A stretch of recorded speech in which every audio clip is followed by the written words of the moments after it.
Florida Senator Marco Rubio is a Republican member of the Foreign Relations and Intelligence Committees. He's with us from Miami. Senator, good morning. Thank you so much for joining us. Lots to talk about. Let's start first with North Korea. President Trump has agreed to meet with the world's most dangerous dictator without preconditions. What's your concern? Well, I actually think there are preconditions, and that is we're not going to get rid of sanctions, and we're going to continue to move forward on the military exercises with South Korea. And if you're still willing to meet despite that, then there's going to be a meeting. So there are preconditions. And as far as what this means, I think the fundamental question is whether or not Kim Jong Un will ever accept not having nuclear weapons. That's at the core here.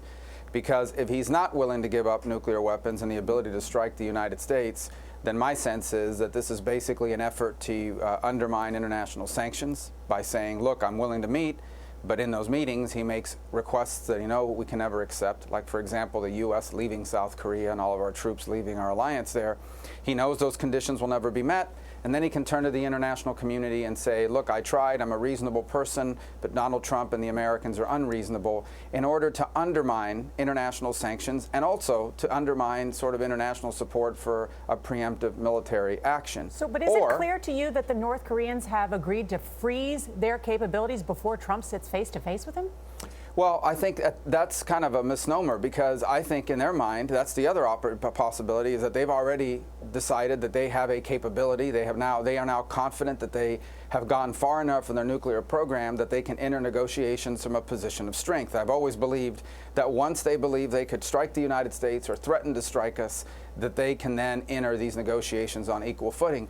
There is another possibility, one that I think is less likely, but maybe part of this as well, and that is that there's tremendous pressure among elites in North Korea, including diplomats around the world, who are required to bring back ill-found gains and basically bribery, stealing money, etc., that there's a lot of pressure and rumblings among them about discontent with the direction of the country, and Kim Jong Un feels pressure to show some level of progress with regards to that audience. So it's obviously this is a very mysterious regime, and so we don't have the amount of insight into them as we would some other country. So what you're describing, Senator, is a lot of traps and a lot of difficult things to be negotiated. So give us your assessment of the Trump administration so far, because for a lot of people this looks like a tremendous breakthrough for the Trump administration, the president, his strategy. So assess what got us here and whether you think the administration has the capability to run all those traps you just outlined. Well, there's one of two things have gotten us here. Either number one, that Kim Jong Un is supremely confident that he now has leverage over the United States because we believe that he can strike us. Or B, he's under some level of pressure that threatens his regime, and he feels like he needs to show the elites in his country that he is in a strong position and that he is willing to do things and give people hope that things are going to get better. I have no disagreement with their approach. I don't think we would be at this point today had it not been for sticking with sanctions, and I think they are right to argue that nothing is going to change just because there's going to be a meeting.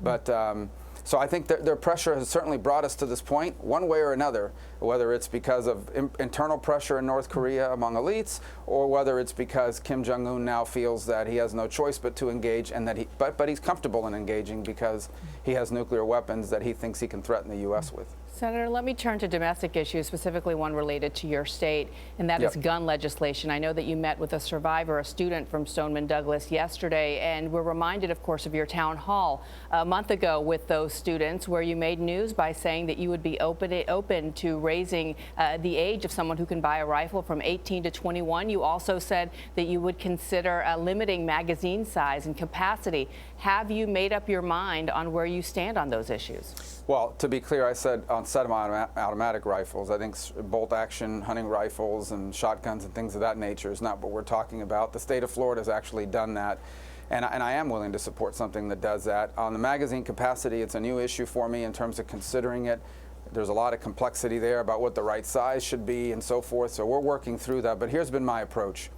The community's demanding action. They want something done. Every time one of these things happen, nothing ever passes. And the reason is we put all our eggs in a basket that we know doesn't have the votes to pass. It takes 60 votes in the Senate, a majority in the House, and a president that will sign it.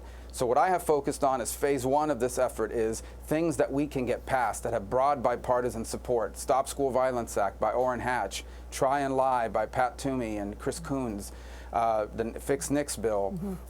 Senator Nelson and I will be offering an incentive program for states to pass what Florida just passed, a gun violence restraining order. I believe these things we can get done. There's consensus around them. That's step one. These other more contentious issues would be part of step two, but we don't get to step two unless we show some momentum and some progress with step one. So that's what I've really been focused on as phase one of this effort. And Senator, just to be clear, the bill that the Florida legislature just passed, it would raise the age for all gun purchases from 18 to 21.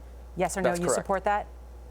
Well, I would prefer that it not include shotguns and bolt-action rifles. But let me be clear about one thing for people that are concerned about this. It's not possession.